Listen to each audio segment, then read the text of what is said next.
Good Friday morning. As I mentioned, we're going to be looking at Luke chapter 14, verse 25 to the end of the chapter. And this is a little of what I'll be talking about, a lot of what I'll be talking about on Sunday. So I want to make sure I don't give everything away, but keep you guys interested in coming back on Sunday to hear the conclusion. But this, like I said yesterday, this is a tough passage. It says in Luke, it's titled The Cost of Discipleship. Large crowds were traveling with Jesus, and turning to them, he said, "If anyone comes to me and does not hate father or mother, wife or children, brothers and sisters, yes, even their own life, such a person cannot be my disciple. And whoever does not carry their cross and follow me cannot be my disciple. Suppose one of you wants to build a tower. Won't you first sit down and estimate the cost to see if you have enough money to complete it? For if any of you lay a foundation and you are not able to finish it, everyone who sees it will ridicule you, saying, 'This person began to build and wasn't able to finish.' Or suppose a king is about to go to war against another king.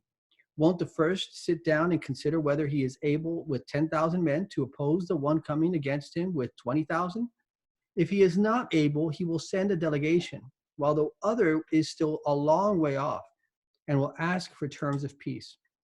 In the same way, those of you who do not give up everything you have cannot be my disciples.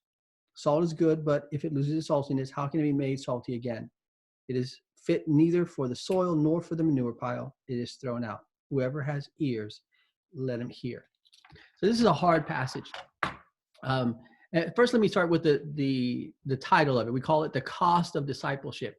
And when we're talking about following Christ, there's obviously a cost here. Jesus is saying very strongly, you cannot be my disciple if you don't give up everything.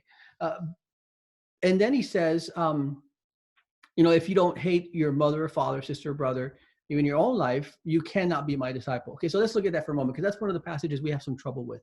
What did Jesus mean? Because in Matthew, it tells us that Jesus said, if you hate your brother, you're a murderer, right? So he can't be telling us now that we need to hate our brother or our parents.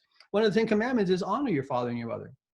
So how do we understand this? Well, let me show you real quick. You know how in dictionaries, there are multiple definitions for something, right? So there are like an A, a B, a C. This is Vine's expository dictionary. And it defines that word that's in the New Testament that is translated hate. And it has three different ways it can be translated. One, of malicious or unjustifiable feeling toward others, right? So in other words, you hate someone for no reason. Or B, of a right feeling of aversion from what is evil, said of wrongdoing. So, like the Holocaust or atrocities. We hate to see things that we know are unjust. That's the other one. But then there's a third one. And it is defined as a relative preference for one thing over another, by way of expressing either aversion from or disregard for the claims of one person or thing relatively to those of another. So how does this apply? A little bit later, Jesus is going to say that, if you can't love God and money, right? You can't serve two masters. You will love one and hate the other. So it's the same concept.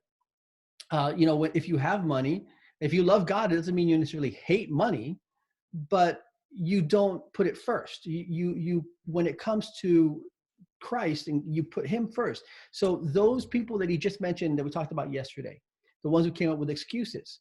I got land. I'm going to go check out my land. I'd rather do this than go be with the party that God is throwing and be a part of and accept this invitation.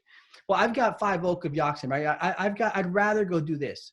And then the other one, well, I just got married. I'd rather just, spend time at home than go and accept this invitation. So you have professional, right? You have personal relationships.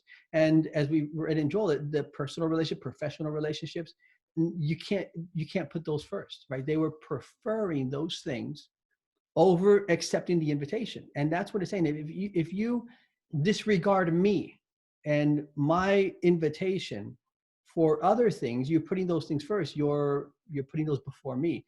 And why that hard line when he puts it in these terms? And this cost of discipleship. The reason is, and I'm going to try to say this without giving away everything for Sunday, this is not an invitation simply to a party.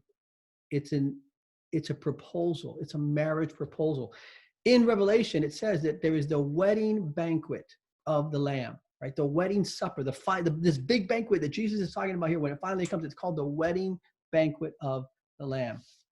And so we're not being invited as guests to the wedding, right? Because when you get invited to a wedding, you don't pay. There's no cost of admission when you're going to a friend's wedding. But there is a cost if you're the bride or the groom. And I don't mean just for throwing the party, right? There's a cost that goes into throwing the party, but there's also a cost for entering into that relationship. When I proposed to my wife, that was an invitation. Will you marry me? I was inviting her to be my wife, and all of that meant. And I was also offering to be her husband, and all of that meant, which means I prefer her. I put her first. Even before in-laws, even before parents, right? Even before brothers and sisters, I put my wife first, and definitely before every other woman, right? I prefer her. That's what he's referring to. So he's saying, if we're accepting this invitation that we looked at in the last chapter to be part of his family, it's a wedding proposal. It's not just to go to a party, but the party is the reception for the wedding. Because in that story, there's the bride and the groom, and we are the bride of Christ. So then he tells these two stories about two kings, or about a man who built without having enough money, and a king who goes out to war with another king. I'm going to talk more about those Sundays. I read something this week, and I just thought, well, I never saw that before in those two stories, and it was very interesting. But what we also see about that is that this is meant to let us know that it's okay to take this decision seriously, not to rush into it quickly.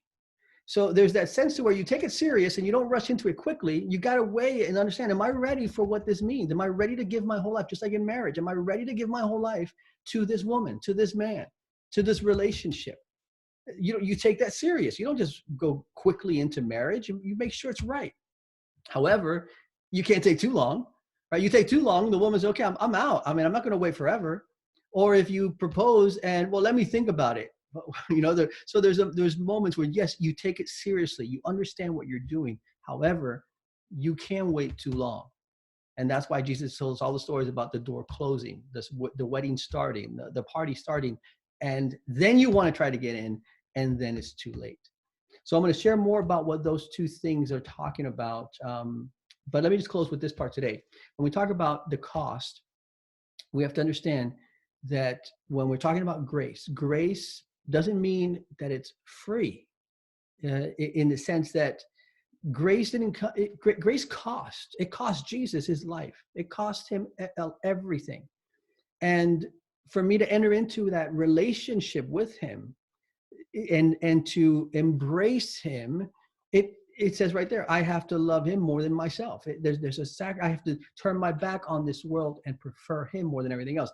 Doesn't mean I earn it. Grace means that he died for me, even though I don't deserve it. But it doesn't mean that it didn't cost Jesus, and that it doesn't cost me something to enjoy it. So, Lord bless you. Let that sink in. And there won't be any devotionals over the weekend. We'll pick it up again Monday, Lord willing. God bless you. See you guys all on Sunday. All right, to hear the conclusion to this message and putting it all together.